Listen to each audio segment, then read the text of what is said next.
Hello बच्चों और नमस्कार। और मैं नमन आपका इस ऑनलाइन प्लेटफॉर्म पर स्वागत करता हूं।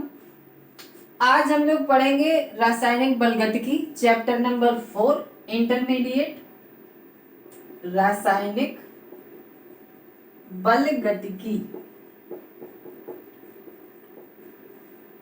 इसमें देखिए दो चीजें हैं इसकी परिभाषा में, एक बल भी आ रहा है और एक गतिकी मतलब गति भी आ रही है। तो जिसमें बल भी लगेगा और गति भी लगेगा, कैसे लगेगा वो अब इस चैप्टर में हम आपको बताएंगे। तो रासायनिक बल गतिकी की परिभाषा क्या होगी कि भौतिक रसायन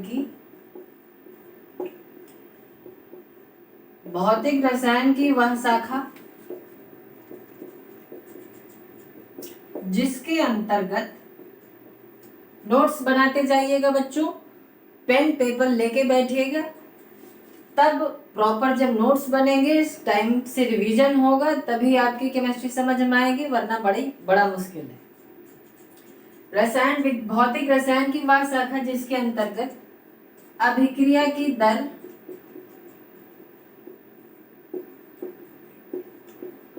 और क्या पढ़ते हैं, दर को प्रभावित करने वाले कारक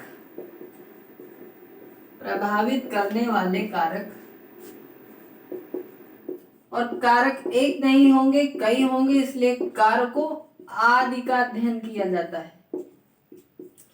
आदि का अध्ययन किया जाता है।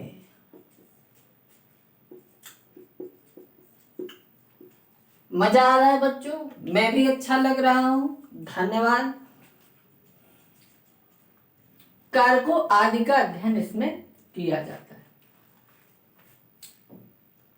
तो इसके बाद भाई हम क्या पढ़ेंगे कि कौन सी ऐसी अभिक्रियाएं होंगी जिनकी हम दर आसानी से निकाल सकते हैं। तो जनरली अभिक्रिया को 3 भागों में विभाजित किया गया है। पहली अभिक्रिया जो होती है वो अति तीव्र अभिक्रिया होगी। कुछ अभिक्रिया ऐसी होती हैं जो बहुत ज्यादा फास्ट होती हैं। अति तीव्र अभिक्रिया, वेरी फास्ट रिएक्शन। तो अति तीव्र अभिक्रिया में बहुत कम समय लगता है, हो सकता है 1 सेकंड से भी बहुत कम समय में अभिक्रियाएं पूर्ण हो जाती हैं। हो सकता है कि 1 सेकंड के 10,000वें हिस्से में अभिक्रिया पूरी हो जाए, 10 लाखवें हिस्से में पूरी हो जाए। अब 10 लाखवें वाला एक एग्जाम्पल बता रहे हैं कि एक ऐसी अभिक्रिया है जो 1 सेकंड के 10 लाखवें हिस्से में ही पूरी की पूरी कंप्लीट हो जाती है। तो उस टाइप का एक एग्जाम्पल हम लोग पढ़ेंगे बच्चों। 1 सेकंड रुकिएगा, हम जरा मार्कर में इंक डाल लें, तब तक आप ये बात नोट रखिएगा।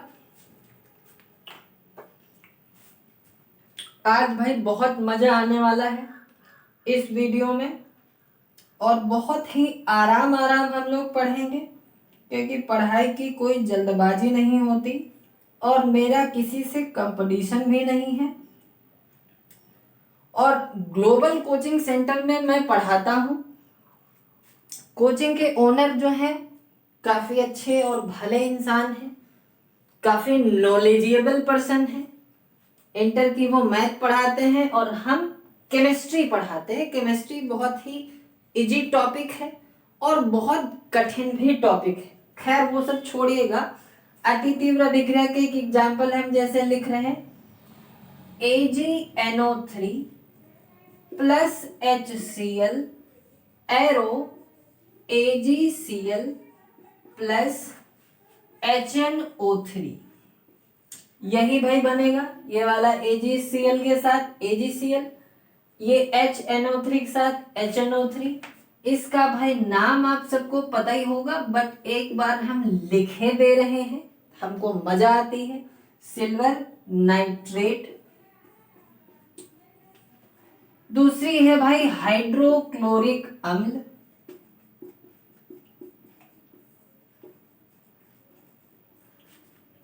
तीसरी है भाई सिल्वर क्लोराइड।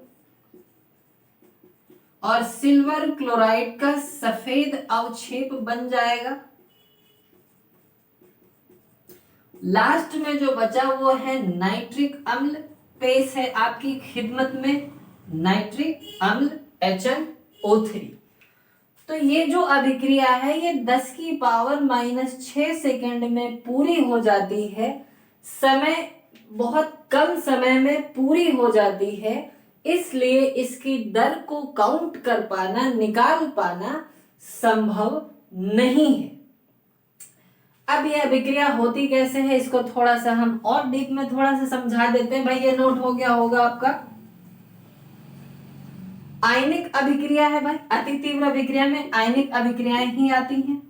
आयनिक अभिक्रिया भाई Ag है तो Ag प्लस और NO3 माइनस में टूटेगा। HCl है H प्लस और Cl माइनस में टूटेगा, तो Ag वाला Cl के पास AgCl बनाएगा, H प्लस वाला NO3 के पास HNO3 बनाएगा। तो ये अभिक्रिया जो है बहुत जल्दी पूरी होती है। 1 सेकंड के 10 लाखवें हिस्से में। भाई 10 की पावर -6 सेकंड का क्या मतलब है कि 1/10 की पावर 6 सेकंड, और 1 लाख में आपके 5 जीरो होते हैं, 10 लाख में 6 जीरो होते हैं। इसका मतलब 1 सेकंड के 10 लाखवें हिस्से में ही यह अभिक्रिया 100% कंप्लीट हो जाती है।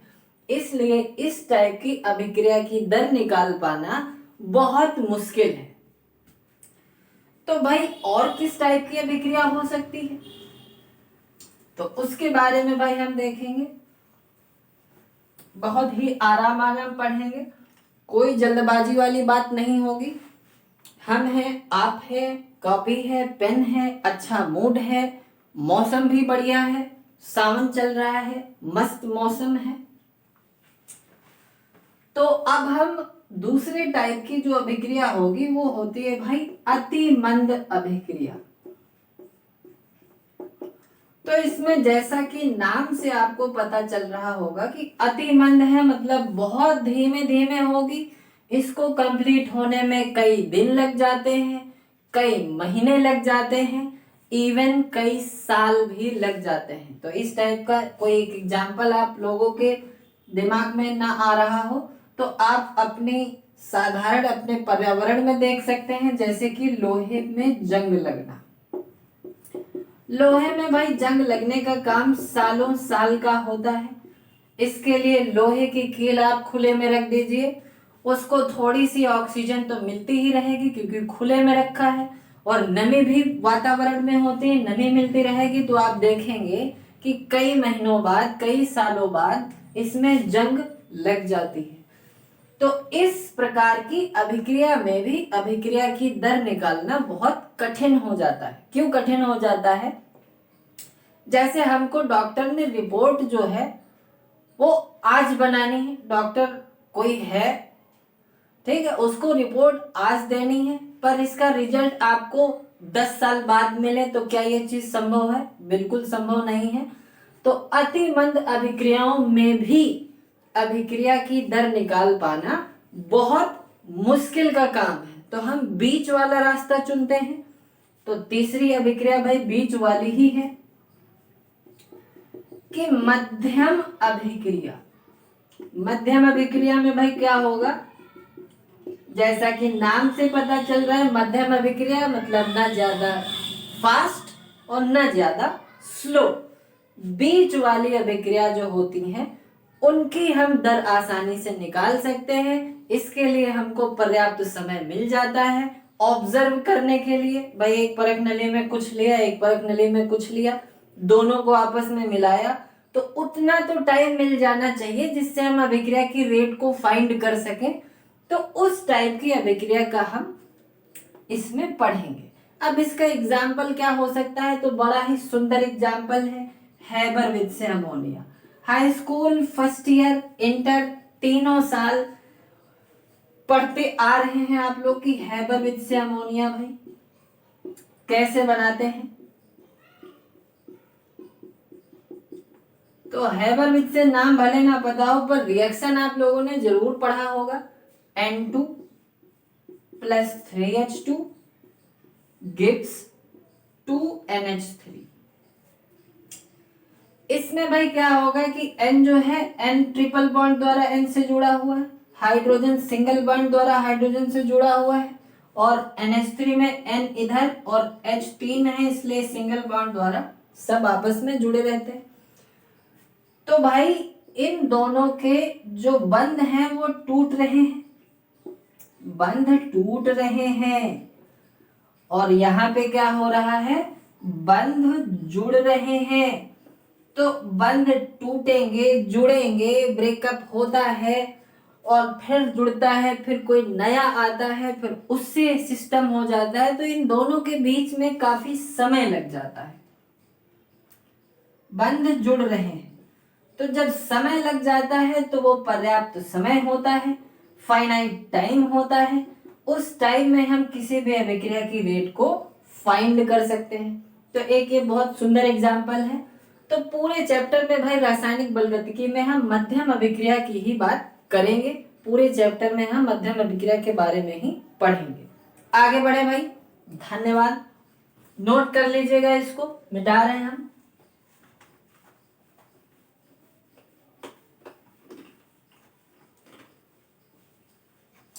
अब रासायनिक बलगतिकी में हमने अभी अभी परिभाषा लिखाई कि भौतिक रसायन की वह शाखा जिसमें किसी अभिक्रिया की दर, तो दर क्या होती है इस पर थोड़ी बात कर लेते हैं। तो आप लोग हेडिंग एक चिपका दीजिएगा, अभिक्रिया की दर।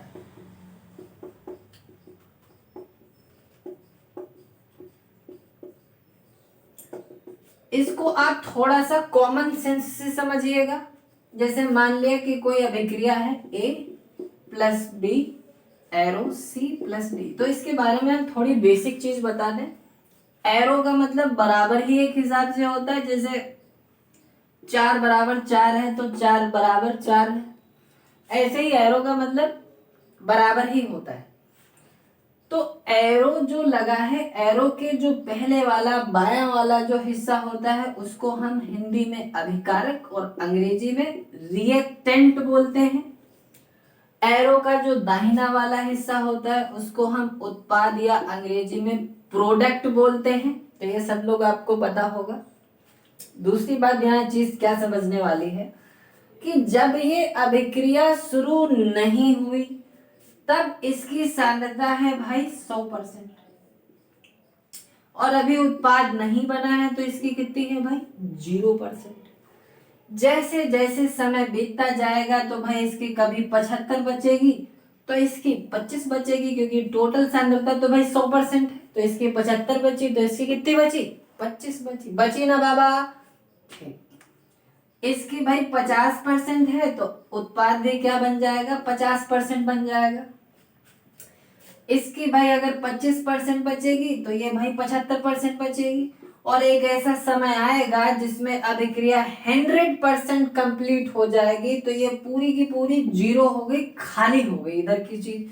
तो इधर क्या बन गया 100% पूरा पूरा उत्पाद बन गया। तो इस बात से हमने क्या सीखा कि अभिकारक की जो सांद्रता है वो लगातार क्या हो रही है, घट रही है, घट रही है ना भैया। ठीक, और उत्पाद की सांद्रता क्या हो रही है, लगातार बढ़ रही है। तो ये भाई बढ़ रही है, इंक्रीज हो रही है, ये चीज डिक्रीज हो रही है। तो जो चीज घटे उसको किस में भाई रखना है, माइनस में। जो चीज बढ़ रही है उसको किस में रखना है, प्लस में। तो इसकी अगर हम एक लाइन में परिभाषा लिखना चाहें कि अभिक्रिया की दर क्या होती है, तो उसकी परिभाषा देखिए हम कैसे लिखेंगे। इकाई समय में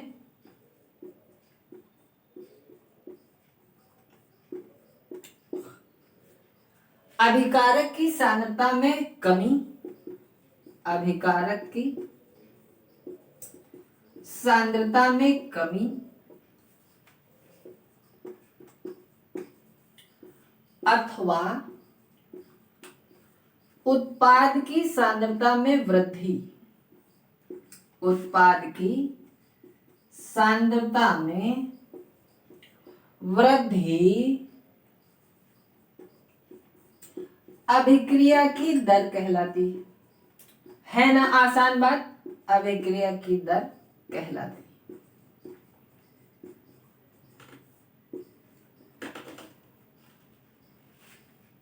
और इसमें हमें क्या लाइन ऐड करेंगे कि इसे इस मान r से रिप्रेजेंट करते हैं, प्रदर्शित करते हैं।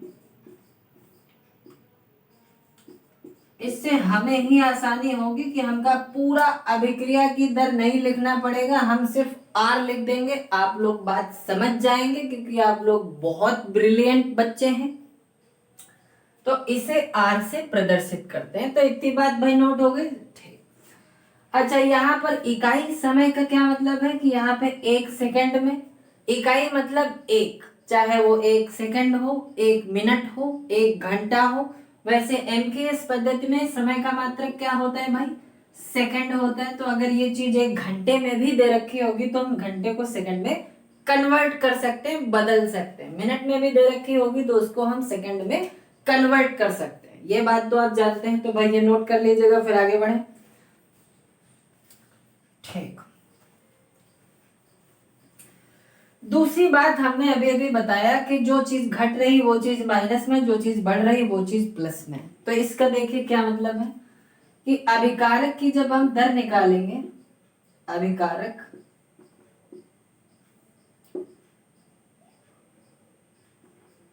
अभिकारक की जब हम दर निकालेंगे तो वह भाई माइनस में रखेंगे। Change in concentration of A with respect to time, मतलब समय के साथ एक ही सांद्रता में जो परिवर्तन होगा वही अभिक्रिया की दर होगी। अभी अभी हमने बताया ये अभिकारक की बात हो रही तो अभिकारक की दर, तो ए की बात हो रही तो ए माइनस क्यों लगा? क्योंकि इसकी सांद्रता लगातार घट रही है। ऐसे ही अगर हम बी के लिए लिखना चाहे आर बराबर, तो वो माइनस डी बी बाई क्या हो जाएगा? डी टी हो जाएगा। अगर हम सी की बात करें तो सी वाले भाई उत्पाद है, उत्पाद लगातार बढ़ रहा है, बढ़ रहा है कि नहीं बोलो? तो plus change in concentration with respect to time, मतलब समय के साथ सांद्रता में परिवर्तन क्या कहलाती है? अभिक्रिया की दर कहलाती है। इसमें अगर डी के लिए बात करें तो यह भी plus D D by D T. D D नाम सुना है? हाँ सुना होगा, डीडी दीदी ममता बनर्जी, पश्चिम बंगाल की सीएम जो है वही। ठीक, अब आगे बढ़ते हैं।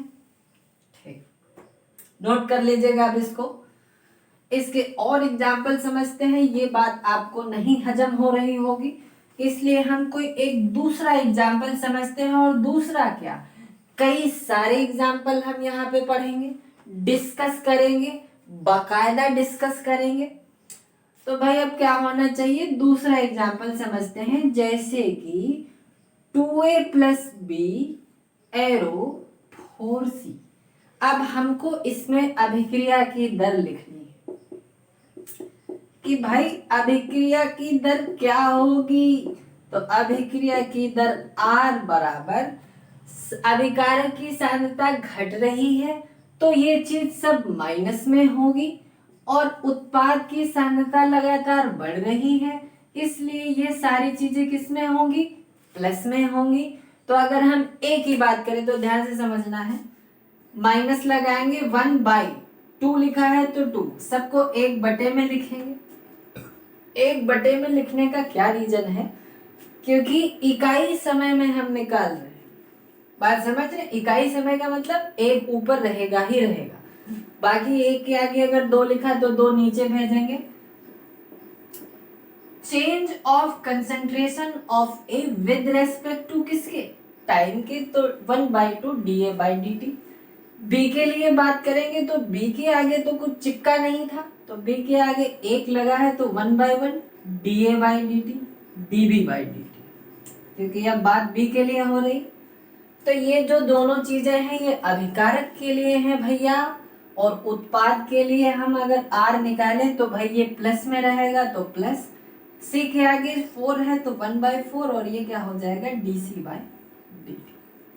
तो बड़ी ही आसान चीज है, कोई कठिन चीज नहीं है। आप लोग बस धैर्य पूर्वक बैठते रहिएगा, बैठे रहिएगा, सॉरी।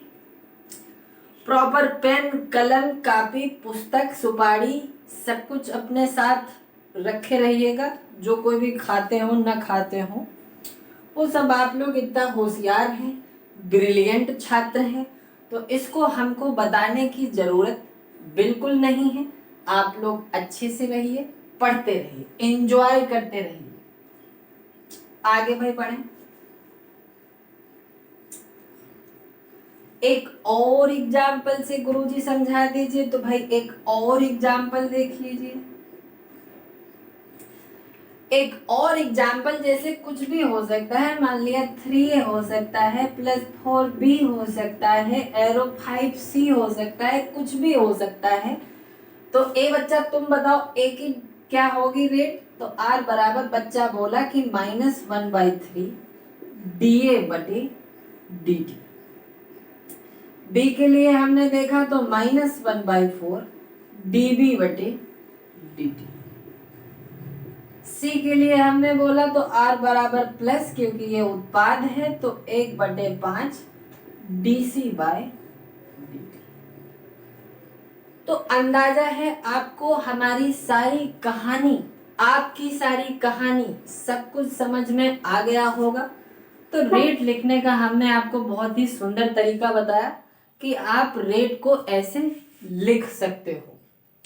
तो इस वीडियो में इतना ही। एक और बात, ये भाई पार्ट 1 है। पार्ट 1 है, इसका मतलब इसके आगे कई सारे पार्ट बनेंगे, क्योंकि ये लंबा चैप्टर है। तो 5-6 पार्ट लगभग होंगे। 5-6 पार्ट में आप इस पूरे को खत्म कर सकते हो बच्चा। तो ठीक है, पढ़ते रहिए, एंजॉय करते रहिए। धन्यवाद। कोई शिकायत हो तो आप हमसे जरूर बोल सकते हैं क्लास में। भाई हम ग्लोबल कोचिंग सेंटर में पढ़ाते हैं, ट्यूटर हैं, केमिस्ट्री पढ़ाते हैं। तो वहां पर अपनी आप शिकायत जो है वो लोड या दर्ज करवा सकते हैं। ज्यादा तो नहीं हो गया, दर्ज करवा सकते हैं भाई। तो धन्यवाद, पढ़ते रहिए, खुश रहिए।